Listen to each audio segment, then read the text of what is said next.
वक्त हूँ मैं गाज़ियाबाद में और आज दिवाली है और जहाँ पूरे भारत की महिलाएं और युवा दिवाली का त्यौहार बहुत ही हर्षोल्लास से मनाते हैं। वहीं आज कुछ महिलाओं ने और कुछ बुद्धिजीवी वर्ग के लोगों ने दीपदानोत्सव मनाना शुरू कर दिया है। जो लोग दिवाली मनाते हैं उनको भी मैं बहुत बहुत बधाई देता हूं दिवाली की, और जो लोग त्यौहार मना रहे हैं दीपदानोत्सव उनको भी बहुत बहुत बधाई।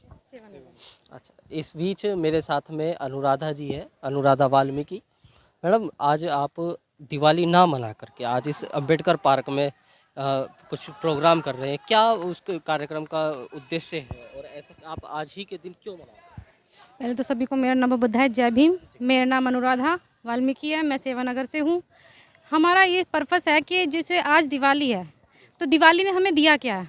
दिवाली तो हमें कुछ नहीं दिया, और जो हमारा छीन रही है ये त्यौहार, ये जो हमसे सब कुछ छीन रहे हैं, हमारी आज़ादी, हमारा पढ़ाई लिखाई, हमारी जो सैलरी है, ये सब चीज़ें यही छीन रही है।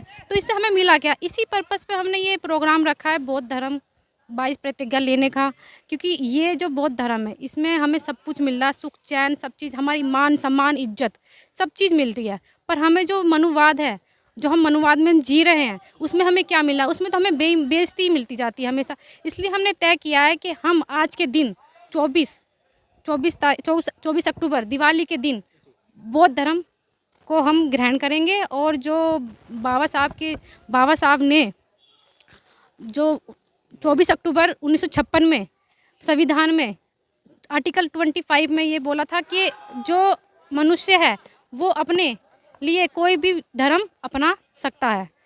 तो इसमें हम विषय में यहाँ सब एकत्रित हुए हैं, इकट्ठा हुए हैं, और सबको मेरी मैडम, आज के दिन लोग 22 प्रतिज्ञाएं लेती है, मतलब इस समय पर जो लोग 22 प्रतिज्ञाएं ले रहे हैं उससे ये कहा जाता है कि हिंदू धर्म के लोगों पर उससे आस्था पर ठेस पहुंची है, दोबारा जिसमें कि उनके निजी विचार है ना। रिपीट एक बार दोबारा। जो लोग 22 प्रतिज्ञाएं लेते हैं उसमें ये कहा जाता है कि हम ब्रह्मा विष्णु महेश को नहीं मानेंगे, जो बाबा साहब 1956 से लेते आ रहे हैं 5 अक्टूबर से। मगर अब वो अगर रिपीट करते हैं, बहुजन लोग अगर कोई घर वापसी करता है बुद्ध धर्म में, तो उसको कहा जाता है, उसके मनुवादी लोग कह देते हैं, हिंदू धर्म के संगठन कह देते हैं कि हिंदुओं की आस्था पर ठेस पहुंचा। हिंदू की देखो वो तो पहुँचेगी, क्योंकि हाँ जी वो तो पहुँचेगी, क्योंकि मनुवाद कभी नहीं चाहता कि हम हिंदू धर्म को छोड़ें। वो हमेशा चाहेगा, क्योंकि अगर हम उन्हें छोड़ देंगे तो जो उनका कमाने का तरीका है, उनकी जो दुकानें चल रही है, गुलामी जो उनकी हम झेल रहे हैं, वो कहीं ना कहीं उनका ठप हो जाएगा। अगर हम जब तक उन्हें नहीं सबक सिखाएंगे तब तक उनको आँख नहीं होगी, और वो सोचते हैं कि हम इनके हमेशा गुलाम ही बन के रहें। क्यों बन के रहे? जब बाबा साहब ने हमें सारा अधिकार दिया है गुलामी को छोड़ने का, तो हम क्यों मनुवाद के गुलाम बन के रहे? क्यों हम इनके तीज त्योहार अपनाएं? क्यों उनकी हम नौकरी करें? क्यों उनकी हम गुलामी करें? तो मतलब कि ये जो त्योहार होते हैं, जैसे कि आज हिंदुओं का पावन पर्व है दिवाली, होली, तो इस तरह के त्योहारों से उनको ज़्यादा फायदा है। जी, उनको तो फ़ायदा होगा, क्योंकि उनको तो सब सारा ही फ़ायदा, क्योंकि जो मेरे साथ में सर क्या वजह रही जो कि आज आप यहाँ पे इकट्ठा हुए? नहीं, बहुत अच्छा विषय है, बहुत अच्छा सब्जेक्ट है, और सब लोग यहाँ इकट्ठा हुए हैं, बाबा साहब की विचारधारा अपना रहे हैं और समाज में आगे पढ़ने लिखने का काम कर रहे हैं, और अंधविश्वास है उसको थोड़ा सा छोड़ रहे हैं। देश के लिए डेवलपमेंट हो रहा है, एजुकेशन होगा, अंधविश्वास जाएगा, अंधेरा दूर होगा, रोशनी आएगी, तो देश डेवलपमेंट होगा, समाज डेवलपमेंट होगा, सब लोग मतलब आर्थिक स्थिति से मजबूत होंगे। मतलब तो बाबा साहब ने जो 1956 में सपना देखा था, जी पूरा होता हुआ नजर आ रहा है। हाँ, पूरा होता नज़र आ रहा है, होना भी चाहिए, क्योंकि बाबा साहब एक ऐसी शख्सियत है जो देश को सब कुछ दे करके गए हैं, पूरा इंफ्रास्ट्रक्चर दिया है, जो पूरा देश चला हुआ है। ये 22 प्रतिज्ञा के अलावा मैं कुछ कहना नहीं चाहूँगा, बस ये कहूँगा कि वो जो एक केवल एक काल्पनिक है, उस कल्पना को छोड़ करके हम वास्तविक में आ रहे हैं, बस इतना ही मैं कहूँगा। जी, अच्छा। मेरा नाम संजीव कुमार वाल्मीकि, मैं नंदग्राम गाजियाबाद में रहता हूँ। धन्यवाद।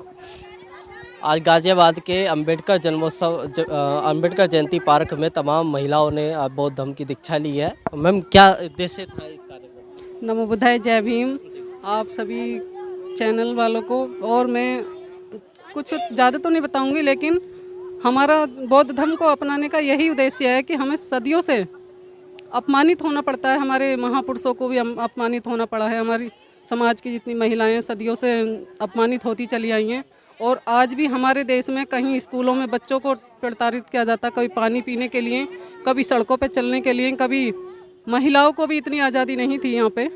लेकिन जैसे जैसे महिला बाबा साहेब के रास्ते पे चल रही हैं और जैसे जैसे जाग रहे हैं, तो सबको एहसास हो रहा है कि बाबा साहेब के रास्ते पे और बुद्ध धर्म का ही रास्ता हमारे लिए सच्चाई का रास्ता है और मानवता का रास्ता है। आज दिवाली है और दिवाली का ही दिन आपने क्यों चुना? दिवाली का दिन ही इसलिए चुना क्योंकि ये कोई हमारा त्यौहार नहीं है, क्योंकि बाबा साहब ने भी 24 अक्टूबर को जो निर्णय लिया था 1956 में कि मैं काफ़ी मतलब उन्होंने बौद्ध धर्म अपनाया था, जो कि उन्होंने हमारे जितने भी महापुरुष हुए उन्होंने पढ़ा, और हमारे महापुरुषों के साथ जो अत्याचार हुआ था, और जहाँ हमारे बच्चों को कहीं दंड दिया जाता है, पानी पीने पर दिया जाता है, कहीं मतलब कोई भी काम करते हैं उस पर दिया जाता है, छुआछूत ज़्यादा होती है। इससे दुखी आकर के, यानी कि हमें हिंदू धर्म में हमारी कोई समानता का अधिकार नहीं है, ना ही कोई हमें किसी चीज़ का अधिकार है, पढ़ने लिखने का अधिकार नहीं है। वो चाहते हैं कि हमारे ये गुलाम बन कर रहें। लेकिन बौद्ध धर्म में ऐसे है कि वहाँ पे मानव एक समान है, एक समानता से देखा जाता है सब लोगों को, वहाँ पे कोई भेदभाव नहीं है। लेकिन यहाँ पे देखिए इतनी सारी महिलाओं ने सबने बौद्ध धर्म अपनाया है, इसलिए कि एक समानता की तरह से यहाँ समझा जाता है। तो इसलिए ये हमारे जो बाबा साहब ने खुद इतना पढ़े लिखे, इतनी विद्वता होने के बावजूद भी उन्होंने अपमान सहा, इतना सारा कुछ झेलने के बाद उन्होंने भी इस देखा कि मैं सूट बूट में हूँ और मैं पढ़ा लिखा हूँ, लेकिन फिर भी लोग मुझसे छुआछूत करते हैं, तो मेरा जो समाज है, जो अनभिज्ञ है, जो मतलब कुछ भी नहीं जानता, तो उनके साथ कितना अत्याचार होगा।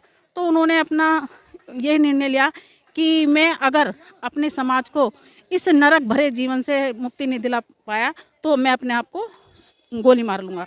तो ये बाबा साहब की वजह से ही आज हम अच्छे कपड़े, अच्छा अधिकार, जो हमें सार्वजनिक सड़कों पे चलने का अधिकार है, बोलने का अधिकार है, तो ये सब हमें बाबा साहब की देन है, अन्यथा किसी और देवी देवता की देन नहीं है। और हमारे जितने भी त्यौहार हैं, ये मनुवाद के बनाए हुए त्यौहार हैं, इन पर ही हमारे हाँ, आज ही का दिन आपने दिवाली वाला दिन ही क्यों चुना बौद्ध धर्म की तरफ? सबसे पहले तो नमो बुद्धाय, जय भीम सभी को। और आपके चैनल के माध्यम से हमारी जो बहुजन समाज की खबरें हैं वो पूरे देश दुनिया में जाती हैं, आपका बहुत बहुत साधुवाद। आज 24 अक्टूबर है और आज ही के बाद बाबा साहब को जो BBC लंदन से जो पूछा था कि बाबा साहब आज के दिन 24 अक्टूबर 1956 को रोए थे, क्योंकि बाबा साहब ने तो बहुत पुण्य का काम किया था, पर बाबा साहब ने हिंदुओं ने खून के आंसू रुलाए।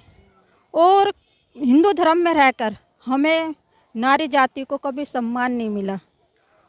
तो सारी दुनिया जानती है बाबा साहब ने हिंदू कोड बिल के माध्यम से हम महिला जाति को पल्लू से पायलट बना दिया और फर्श से लेकर शीश तक पहुंचा दिया हमें। इसीलिए आज का दिन हमने चुना, जिस राम की सुबह से शाम तक जय जयकार होती है, उसी राम राज्य में हमारी बहुत दुर्गति थी। हमारे गले में हांडी थी, कमर पर झाड़ू थी, तो उस राम राज्य में हमें कभी कोई लाभ नहीं मिला। जो अधिकार दिलाए वो हमारे बाबा साहब ने दिलाए हैं, और इसीलिए आज ही का दिन हमने चुना, क्योंकि आज राम की दिवाली है और सभी लोग भारतवर्ष में मनाएंगे।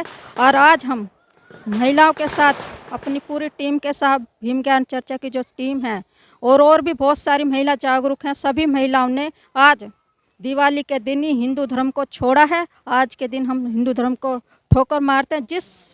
जिस हिंदू धर्म में बाबा साहब को सबसे एजुकेट पूरी दुनिया में विद्वान होते हुए भी, और हिंदू इस भारत देश में हिंदुओं के धर्म में कभी बाबा साहब को सम्मान नहीं मिला, कभी वो नहीं मिला, तो ऐसे उसमें हम क्या आशा कर सकते हैं? हमारी तो कोई वही नहीं है। जब बाबा साहब इतने, जिनके पास 32 डिग्रियाँ थी, 9 भाषाओं का ज्ञान उनके पास था, और पूरी दुनिया में बाबा साहब का ज्ञान का डंका बजता है, पूरी दुनिया में नंबर 1 है।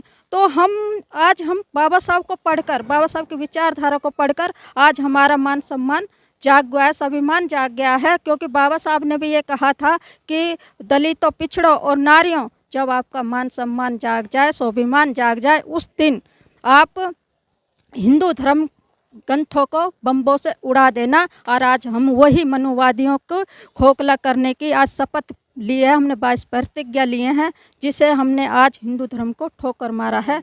इसीलिए आज का दिन हमने दिवाली का दिन ही चुना। हम आज से हिंदू धर्म को ठोकर मारते हैं। आपने तो हिंदू धर्म छोड़ दिया और बुद्ध एग्जाम्पल हजारों की संख्या में आज रामपाल आसाराम, राम रहीम, राम रहीम, आसाराम, निरासाराम, बहुत सारे राम हैं, तमाम झांसाराम। जेल में, झांसाराम, बहुत सारे लोग जेल में हैं। उसके बावजूद भी वहाँ पर महिलाओं की बहुत भीड़ है। आप कह रहे हैं कि मतलब क्या कारण है? कुछ ना कुछ तो चुंबकीय शक्ति होगी जो लाखों की संख्या में लोग जा रहे हैं, धूप में बैठे हैं। क्या नहीं कारण? नहीं नहीं, आसाराम जी कहते थे कि उनका डायरेक्ट ईश्वर से कनेक्शन है, आजकल एक ऐसा नए- वो कहते थे। आजकल एक नए बाबा और आ गए। नहीं सुनिए तो उनकी बात में बता देती हूँ। वो कहते थे कि मेरा तो डायरेक्ट ईश्वर से कनेक्शन है, मैं तो मतलब वो मुझे संदेश देता है तो मैं लोगों को संदेश देता हूँ। लेकिन क्या उसने ये संदेश भी दिया उनके ईश्वर ने कि तुम जेल की चक्की पीसो? क्यों नहीं उन्होंने उनको बचाया? अगर उनमें पावर होती, उनमें शक्ति होती। लेकिन ये सिर्फ लोगों को बेवकूफ बनाने का एक जरिया है, साजिश है, लोगों को लूटने का षड्यंत्र है। जो बाबा साहेब ने बिगारी की प्रथा को खत्म करके 1928 में हम लोगों के लिए गोलमेज सम्मेलन से तमाम वो अधिकार दिला दिए, वो जो हमारी जेबों में पैसा आ गया, जो हम पढ़ लिए, लिख लिए, उसी पैसे को वो तरह तरह के भगवान बनाकर हमारी जेबों से निकलवा रहे हैं। और हमारे लोग भोले भाले हैं, वो अपने इतिहास को नहीं जानते। और बाबा साहेब कहते हैं कि जो अपना इतिहास नहीं बना सकता, वो कभी, जो जानता नहीं अपना इतिहास, वो कभी इतिहास नहीं बना सकता। तो अब हमारा समाज इतिहास को जान रहा है, पढ़ रहा है, की एक स्वादिष्ट खीर खाई होगी हमारे साथ। 22 प्रतिज्ञाओं की स्वादिष्ट खीर खाई है। शकुन बौद्ध जी हैं, इस गैंग की लीडर हैं। ये गैंग कहूँगा, ये मनुवादियों के लिए खतरनाक गैंग है। क्या नाम है आपका? गीता बौद्ध जी, आप कहाँ से आई हैं? हम आए हैं गरिमा गार्डन गाजियाबाद। गरिमा गार्डन गाजियाबाद से आप आई हैं, तो बताइए थोड़ा सा, आप ऐसे निकल करके आ गई हैं, तो आपको नहीं लगता कि आपको बच्चों के साथ रहना चाहिए, त्यौहार मनाना चाहिए? यहाँ आप घूम रही हैं इस प्रकार से, आपके ससुराल वाले, आपके सास ननद रोकती नहीं आपको? नहीं, मुझे कोई नहीं रोकता। और सबसे अच्छा तो मुझे बाबा साहब का मिशन लगता है, क्योंकि इसमें हमें आराम से अच्छी, मतलब हर तरह की आज़ादी मिली हुई है ना। तो हम उस पाखंडवाद में अब आने वाले हैं, पता चल चुका है हमें, इसलिए बाबा साहब के मिशन में ही रहेंगे अब हम। कुल मिला के सब महिलाएं जो हैं पाखंडवाद को छोड़ चुकी हैं और पाखंडवाद से बाहर निकल चुकी हैं। ये कह रही हैं कि अब हमें बाबा साहब का जो मिशन मूवमेंट है वो अच्छा लगता है। गाजियाबाद में 2 लोगों की मैं बिल्कुल तारीफ़ करूंगा यहाँ, रमेश चंद गौतम जी, जिनको मैं लगभग पिछले 15 वर्षों से 20 वर्षों से जानता हूँ, जिन्होंने ग्राउंड लेवल पर बहुत ज़्यादा काम किया। और उसके बाद में महिलाओं में शकुन बौद्ध जी अभी 3-4 साल से बहुत ज़्यादा काम कर रही हैं। शकुन बौद्ध जी ने जो काम किया वो आज यहाँ देखने को मिल रहा है। महिला खास तौर से, जिनको ये कहा जाता है